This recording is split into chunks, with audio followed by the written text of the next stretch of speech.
seems like all of you have moved locations at least once. How do you know when it's time to move to a new location? That's a good one. And yeah, Jasmine, you're gonna have to move back.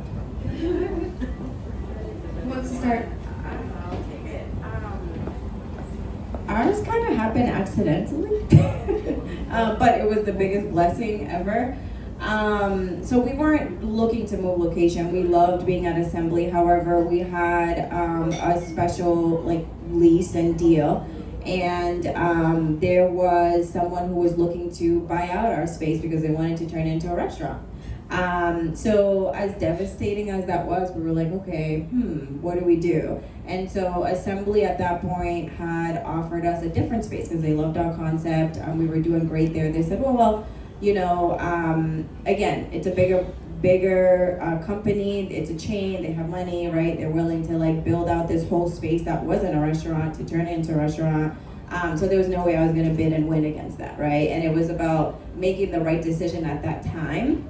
And that is why it's important to not be so married to what you started out with, right? Although we were doing great in that location, putting out that much money to try to outbid that company just wouldn't make any sense, right? So that we could stay there. And so that forced us to then say, why don't we go look for other locations?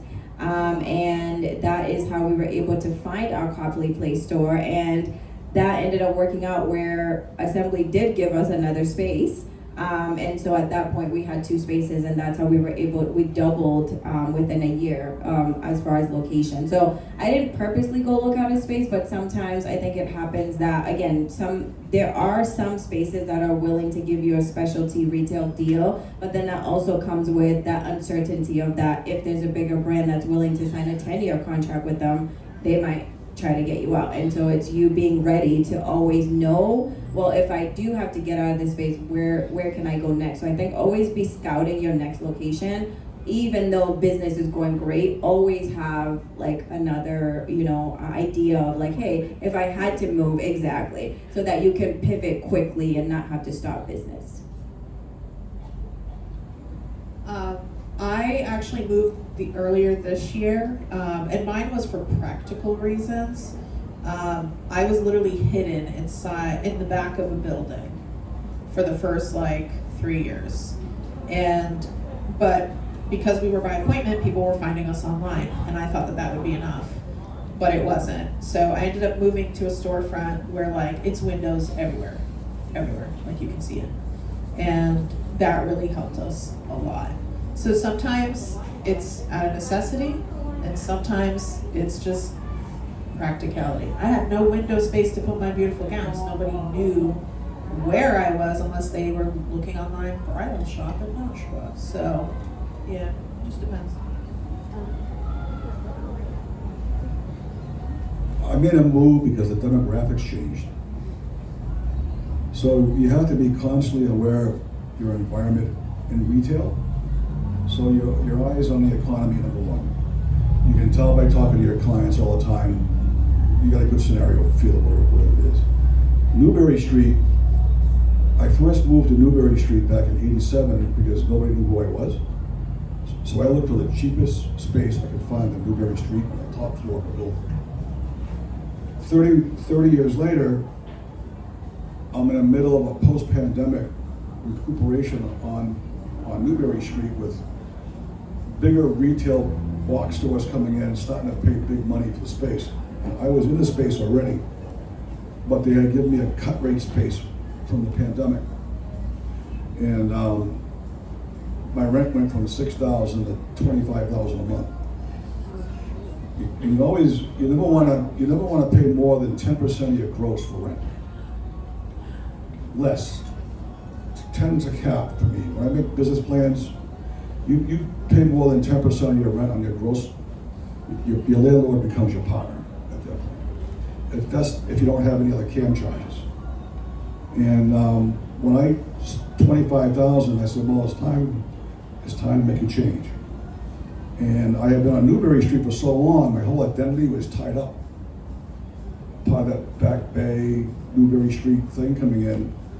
And then I realized that nobody really gives a shit if I'm on Newbury Street anymore. They'll just take an Uber, they'll Google me first. then all the awards and stuff pop up, so they see about me first on the internet. And then they'll Google me, and then they'll look at it, and then say, where is he pinpointed? And how much is my Uber gonna cost me to go there, or whatever? And I just go. So I basically, when I moved to Commercial Wharf in the North End, 3 blocks away, I said, well, I'm gonna move my store, and I don't have an inventory. So you remember, I'm in a custom business. I have fabric. I am your inventory. So when you come to me to have clothes made, I translate your thoughts into product. My biggest advantage, I carry no inventory. And you pay me half up front. Best business model in the world to ever run a store. And it allowed me to like just build my clients. So I said, I'm gonna make this fun. So I put a bar in, I got a roof deck, we smoke cigars, have a cocktail, make espresso. I'm in a 2-bedroom, 1-bath condo. I converted to a private showroom. And I cut my overhead by 60%. Yeah, you can't really do that on a store basis, but by an appointment only, if you do anything on a custom side, you can do that. Thank you very much. I got you. It's not gonna reach.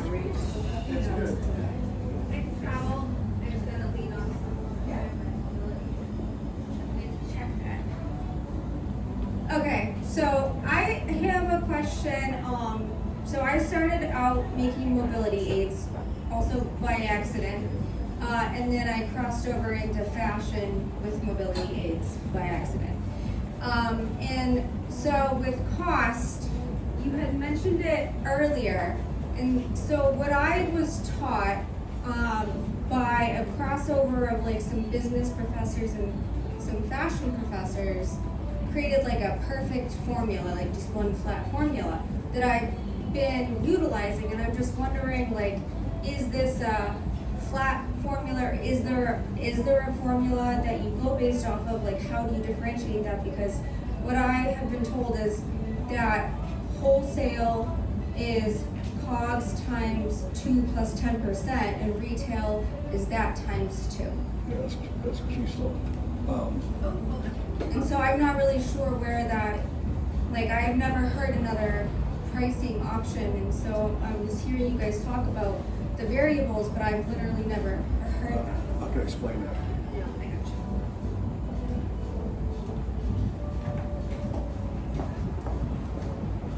you. That's old school. That's basically a keystone markup on your product coming in. What that does not do for us as a group of I'm assuming that most of the people in here aren't working for big box places. And if you work for a company, it's probably a specialty store. Is that it doesn't account for your time. So when you go strictly keystone markup at 2 times wholesale or 2.5 wholesale, that's what Neiman's does, and Saks, and Nordstrom's, and everybody else. And what they do is they use that, they key in on their retail price based on their wholesale, and then they buy it on terms. So now they're getting 60, 90-day float on the money, and they're not paying out front like the rest of us are. So what I tell everybody is that you really need to grade your product based on your time and your product. You should be a minimum of 2.5 to 3. And then you have to make sure that the product you're making has the value to accommodate that price point. If you're in a mobile assisted product line, that's a niche. There's not many people doing that coming in. I do a lot of work with people with disabilities. I've done everything from missing limbs to amputees to spina bifida to people on dwarfism. I've done everything. I got a whole lookbook on stuff I did with people with horrific crashes or born without limbs, and I did work with a Paralympic athlete. I made her clothes. So that's a whole different ballgame. When if you have a niche in this business, there is no pricing structure you need to put on there. You got to take in. You look at the product costs you $25. Keystone that is 50. Keystone plus 5 is 62.50. If you're designing and making the product, you're not even accumulating your time in there. What's your time worth? So the value of your time in putting the product together has to be in the process, or else you're gonna make a living out of this, but you're not gonna make any money. Wait, is that a good price structure if you include operations? Well, you have to include operations. That's what I'm saying, if it's COGS plus operations and my time, all of that, plus 10% times 2, and then you times 2 that, is that a good formula? Is that a good? You have competition in this business? No. Yes, but no. I have a patent. You come see me, I'll tell you how to place that out. I'll come in. Right? Yeah. We got a patent in the house! I'll tell you how to place that. Patents don't happen all that often anymore, girl. Yeah. For you. Yeah, because you're not doing anything mass produced. It has to be individual, probably, up to a certain point. I have the 3rd largest zipper manufacturer in the world about to make it. Okay, we'll connect you too. Yeah. We're gonna connect That could be a whole nother subject coming in. If you're underpricing yourself if you're doing that right now. All right. Well, thank you. I will. We're gonna make sure you two make good BFFs. Do you want to do? We do have, one of the things we started doing is some educational series. We do have a pricing one coming up, which we partner with a firm to do it, and it's true. You have to do like a time study as well, like for yourself, and then I think that will help you then be able to add those things to those basic formulas that, again, old school, but you can turn it into what works for your business. And especially if you're doing something that's completely new, where again, you don't have as much competition, like they said, that's your chance to really be able to. You set the bar. Yes. Yeah. You set the bar. Do you got anything on that, Dina? No, they covered everything. That's really good. I can give you the information. We have time for one last question. You good? Jasmine. Oh, Leah, you got a question? We'll save you for last, Leah. Come on, Jasmine, get up here. I don't know about all that math, you guys. You guys lost me. I'm gonna stick to writing. Thank you. That was a lot of math. Contrary, I believe I like hiding, so the fact that you guys got me up here, Yeah, Jasmine. I love it. Mine is very generic. What are the top 3 characteristics of the people that you have surrounded around yourself to help you be successful? Ooh. That's a good one. Thank you.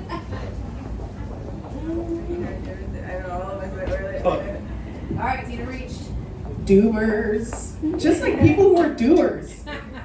Listen, I have some good friends up front here, as well as Jasmine. That are all here.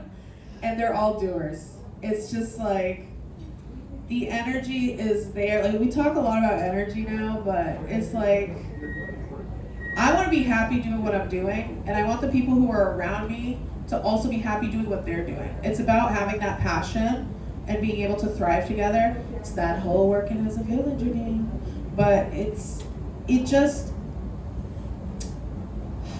emotionally, you feel like you are gonna get there. You know what I mean? That goal that you set, you're gonna get it. You're gonna go above it. And the people that you surround yourself with need to be on that level as well. So I'm not gonna sit here and say that I don't have friends that are on the opposite spectrum that are always down about things, or there's always something that they're not accomplishing, they're complaining. That sometimes brings you down. So the people that you surround yourself with will impact you as well. So, I don't know what's wrong. I'm like, Leah, what's that word that you were the one who told me the word? Just like, well, alignment, first of all, right? For me, I have to say, I think my business has been one of the most seamless, although difficult, right? Not easy, but one of the most seamless things I've done, where like the next it's always like the next layer is there for me. Like I have to figure out how to uncover it, but then it comes. Like even the people on my team, I see, you know, Leah's here, Linda's here. Like we met accidentally, right? But then we merged so perfectly, you know, we aligned so perfectly together, and they believed in this vision that I had. Because, you know, when you're starting something brand new, a lot of people look at you like, what are you talking about? Like, you're trying to do what and put how many people together? Yeah, that sounds like a lot of work. Yeah, it's like, well, I'm willing to work hard, you know.